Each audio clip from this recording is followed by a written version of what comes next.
6.5 লাগে, মানে 6.5 লাগে আইএলটিএস এর নাম্বার হচ্ছে উচ্চশিক্ষার জন্য। এটা হচ্ছে মাস্টার্স এর জন্য, এবং ব্যাচেলারে অনেক ইউনিভার্সিটি 6 পয়েন্ট অ্যাকসেপ্ট করে, তবে মাস্টার্সে 6.5 এর নিচে অ্যাকসেপ্ট করেই না।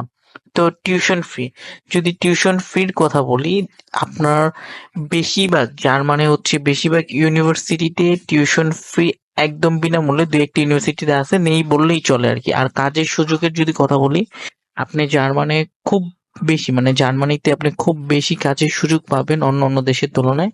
আর পিয়ার সিস্টেম যদি বলি, জার্মানির পিয়ার সিস্টেম সহজতর, যা শিক্ষার্থীদের জন্য দীর্ঘমেয়াদী বসবাসের সুযোগ সৃষ্টি করে।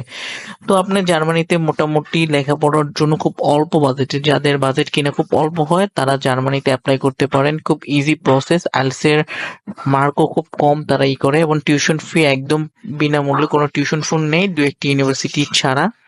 তো আমি আমার নেক্সট ভিডিও